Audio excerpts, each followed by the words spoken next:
Big foot truck. Police एक truck को रोककर और उनके ट्रक के टायर को फाड़कर उसमें से गहने निकल रहे थे। सारा का सारा मामला ही बड़ा मजेदार था। तो चलिए जानते हैं क्या हुआ था उस रात। दरअसल कान्हावन में लुटेरों का एक बहुत बड़ा गैंग था जो रोज आसपास के गांव को लूट के अपने गुफा में वो छुपा कर रखते थे। एक दिन उस लुटेरों का सरदार बोलता है, क्यों रे, आज कहाँ जाना है?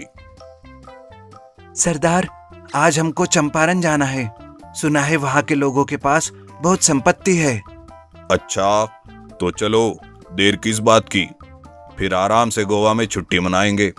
गोवा का नाम सुनते ही सभी बहुत खुश होते हैं। उसमें से कालू कहता है, वाह सरदार, क्या बात कही है। सुना है वहाँ बियर बहुत सस्ता मिलता है और मसाज भी। फिर वो सभी लोग अपने गुफा से निकलकर उस गांव में पहुंच जाते हैं और एक एक करके पूरे गांव को लूट लेते हैं। तभी कुछ देर बाद पुलिस वहां आ जाती है और कहती है, सुनो, यहाँ अभी लुटेरे आए थे क्या? उनकी बात सुनकर गांव वाले कहते हैं, जी हाँ सर, और पूरा गांव लूट के ले गए, और आप हिंदी मूवी के पुलिस के जैसे पूरा काम खत्म होने के बाद आए हो, और पगार तो बहुत मोटी मोटी लेते हो। लुटेरों को पकड़ना छोड़, ये बहाना है, बहाना।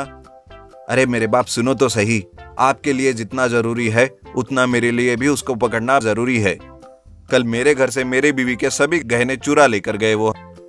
ये सुनते ही सभी गांव वाले हंसने लगते हैं और कहते हैं, जो खुद के घर की रक्षा नहीं कर सकते वो हमारी क्या खाक करेगा।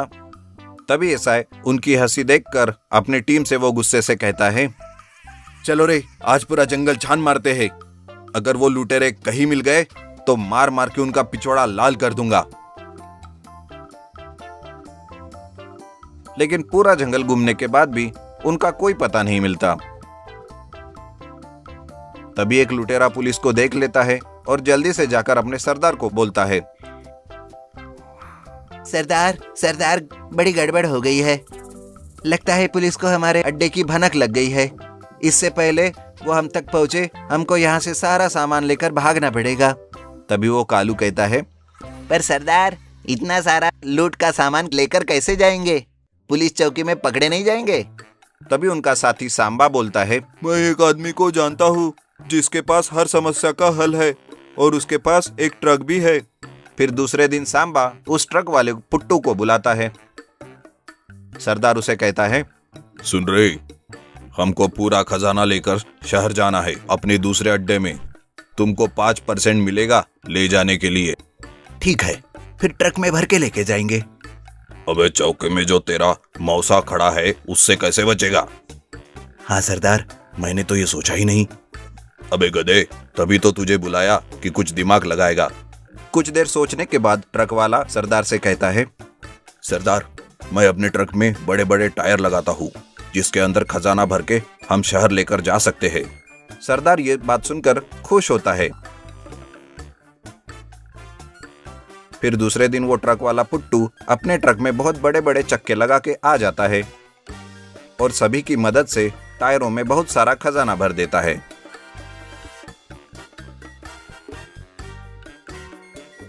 फिर पुट्टू अपने ट्रक को लेकर निकल जाता है और कुछ दूर में चौकी आ जाती है।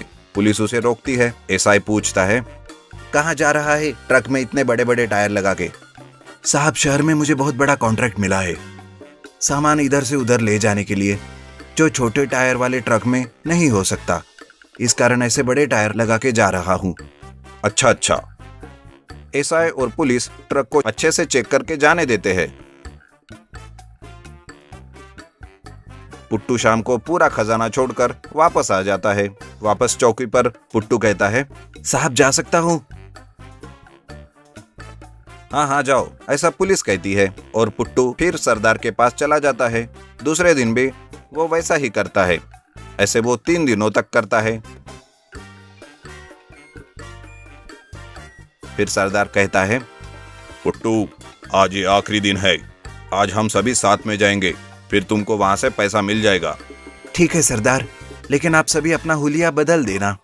ये सुनकर पुट्टू सभी बचे हुए खजाने और लुटेरे को लेकर निकलता है।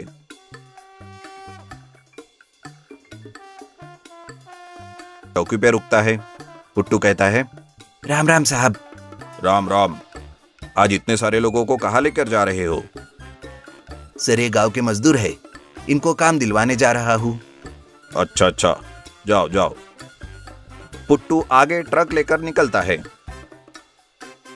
तभी उस ट्रक में से एक सोने का झुमका गिरता है और वो पुलिस उठाता है और कहता है, अरे ये तो मेरी वाइफ का है, इसका मतलब वो लुटेरे उस ट्रक में हैं। अरे जल्दी जीप निकालो।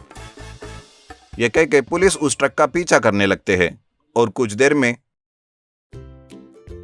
ट्रक को ओवरटेक करके उसे रोक लेते हैं। पुट्टू कहता है, क्या हुआ साहब, ट्रक को क्यों रोका?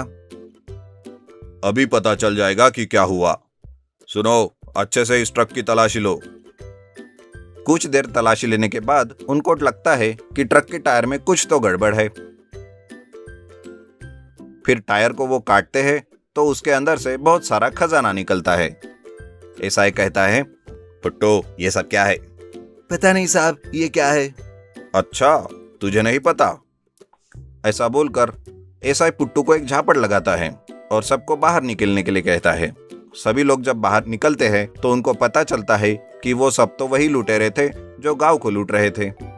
एसआई कहता है, ओहो, डबल बोनस खजाना भी मिल गया और सभी लुटेरे भी। कांस्टेबल, इन सबको जेल में डालो और इनकी अच्छे से खातिरदारी करो। पुलिस सभी को जेल में डाल देते हैं, जहां सभी लुटेरे एक दूसरे पे इल्जाम लगाते हैं और एक दूसरे को मारते हैं। ये कहानी अच्छी है, इसे लाइक कीजिए, शेयर कीजिए और सब्सक्राइब भी कीजिए। धन्यवाद।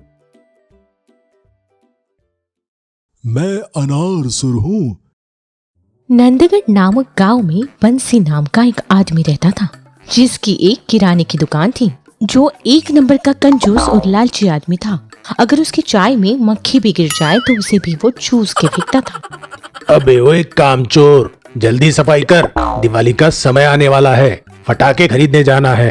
जी सेठ जी। इस बार बहुत कमाई होगी क्योंकि दूसरे दुकान वालों को डरा दिया है कि इस बार फटाके बेचना बैन है। पर आप कैसे बेचेंगे? अबे मैं ठीक दिवाली के एक दिन पहले ही फटाके निकालूंगा और 4 गुने दाम में बेचूंगा और दूसरे शॉप वाले पूछेंगे तो बोल दूंगा सरकार ने अभी मंजूरी दिया है। सेठ जी, कसम से बहुत कमीने हो आप। क्या बोला? कुछ नहीं। सेठ जी, कहाँ से लाते हो ऐसा शैतानी दिमाग? तुम्हारी मौसी के पास से। चल जा, जाके जल्दी काम निपटा। दिन भर पक पक करता रहता है, काम का न काज का, दुश्मन अनाज का। फिर कुछ देर बाद दोनों फटाके खरीदने चले जाते हैं और बहुत सारे फटाके खरीद के लाते हैं और अपने गोडाउन में रख देते हैं। सुनो गांव वालों, सरकार ने इस बार फटाकों पे बैन लगा दिया है। कोई भी फटाके नहीं चलाएंगे। अगर कोई भी फटाके फोड़ते और बेचते दिख गए तो उनका मुंह काला करके गधे पे बिठाकर पूरे गांव में घुमाएंगे। ये सब बंसी का नौकर सुनता है और तुरंत ही अपने सेठ को जाकर बता देता है। ये सब सुनते ही सेठ का दिमाग चकरा जाता है और वही सर पकड़ के बैठ जाता है। ये सब देखकर नौकर मन ही मन हंसता है। क्या हुआ बे, मेरे इस बर्बादी पे तुझे बहुत हंसी आ रही है? नहीं सेठ जी, मैं ये सोच के हंस रहा हूँ कि जब आपका मुंह काला करके गधे पे बिठाएंगे तो आप कैसे दिखेंगे? अबे ओए चुचुंदर, मैं क्यों बैठूंगा गधे पे? सेठ जी, आपने इतने सारे फटाके जो खरीद लिए हैं, अब उन्हें नहीं बेचेंगे, ऐसा तो हो ही नहीं सकता। तू सही कह रहा है, कुछ तो करना पड़ेगा। कुछ देर सोचने के बाद, सुन, मेरे दिमाग में एक धांसू आइडिया आया है। तू शाम को गोडाउन में मिल। जी। गोडाउन में रात भर काम करके एक बहुत बड़ा फटाके का एक अनार राक्षस तैयार करते हैं।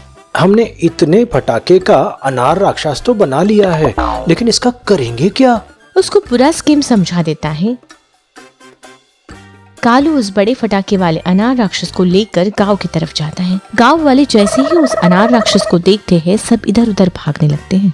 रुको रुको गांव वालों, मैं तुम्हारे गांव इसलिए आया हूँ क्योंकि मैं तुमसे नाराज हूँ। एक आदमी डरते हुए उससे पूछता है, आप कौन हो और यहाँ क्यों आए हो और हमसे क्यों नाराज हो? मैं अनारसुर हूँ, मैं सारे फटाकों का राजा हूँ। मैंने सुना तुम लोग इस साल फटाके नहीं चलाने वाले, इस कारण मैं तुमसे नाराज हूँ। पर सरकार ने तो फटाके चलाने से तो मना कर दिया है ना। मैं वो सब नहीं जानता। अगर तुम लोग फटाके नहीं जलाए तो मैं तुमको खा जाऊंगा। और देख लो, मेरे तो 10 सिर है और एक बार में 10 लोगों को खाऊंगा। अच्छा तो प्रभु ये भी बता दो कि फटाके लेना कहाँ से है, क्योंकि कहीं तो मिल नहीं रहे हैं। बंसी सेठ के पास जाओ, उसके पास फटाकों का बहुत स्टॉक है। गांव के सभी लोग बंसी सेठ की दुकान फटाके लेने पहुंच जाते हैं और खूब सारे फटाके खरीद के ले जाते हैं। वाह वाह कालू, क्या डराया है गांव वालों को। सभी की शक्ल देखने लायक थी। कितने सारे फटाके खरीदे हैं लोगों ने, मजा आ गया। उसी शाम कालू अनार राक्षस से निकल के बंसी सेठ से मिलता है। क्यों सेठ जी, कितनी कमाई हुई? कल्लू मेरे भाई, क्या काम किया तूने। एक ही दिन में आधे से ज्यादा फटाके बिक गए। बस 1-2 दिन और डरा लोगों को तो पूरे फटाके बिक जाएंगे। दूसरे दिन भी लोग बंसी के यहाँ से पटाखे ले जाते हैं और जहाँ पर अनार राक्षस रहता है उसी के पास फटाके फोड़ने लगते हैं। अरे तुम लोग आज ही क्यों फटाके फोड़ रहे हो? अनारसुर जी, इस बार इतने सारे फटाके लिए हैं तो कल क्यों, आज ही फोड़ेंगे।